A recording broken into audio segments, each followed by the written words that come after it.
নমস্কার, আমি অঙ্কুর। শুরু করছি পলিটিক্স।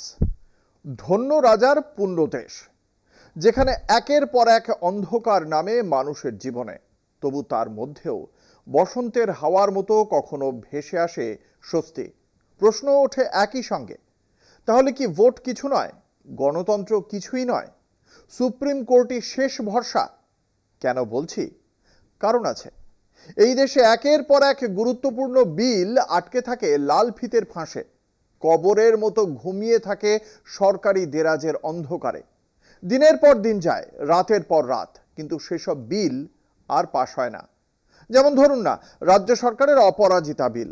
মহিলা সুরক্ষায় এর গুরুত্ব নিয়ে আর নতুন করে বলার কিছু নেই, সেই বিল আজও পাশ হয়নি। কিন্তু ওয়াকফ, তার কথা আলাদা।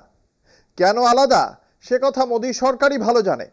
বাস্তবটা হলো, ওয়াকফ আইন সংসদের দুই কক্ষে পাশ হওয়ার 48 ঘন্টার মধ্যেই তাতে স্বাক্ষর করেছিলেন রাষ্ট্রপতি দ্রৌপদী মুর্মু। কিন্তু তারপরেই বিভিন্ন রাজ্যে আইনের বিরোধিতায় প্রতিবাদ শুরু হয়। রাজনৈতিক দলগুলির পাশাপাশি আন্দোলনে নামে সংখ্যালঘু সম্প্রদায়। আদালতে মামলাও করে বিরোধীরা। আইনের সমর্থনে বিজেপি শাসিত 6টি রাজ্য সুপ্রিম কোর্টে মামলা দায়ের করে।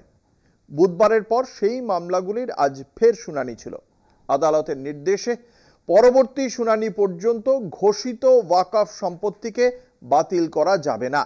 পাশাপাশি ওয়াকফে সংশোধনী আইন অনুযায়ী কমিটিতে নতুন কোনো নিয়োগ নয়।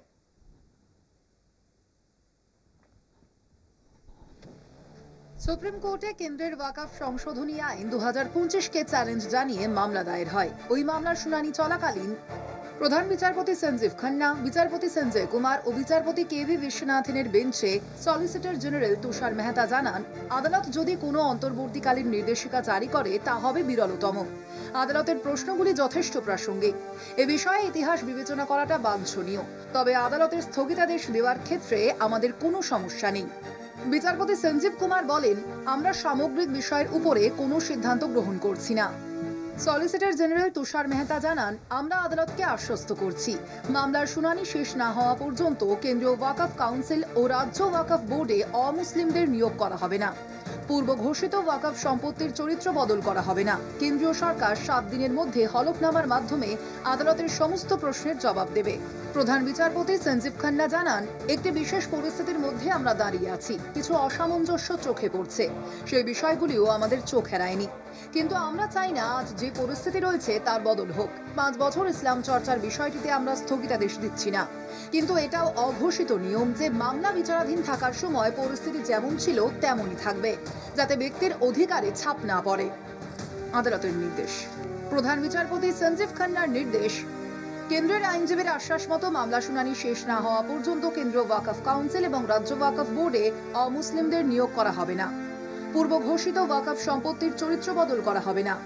সব পক্ষকে হলফনামা জমা দিতে হবে।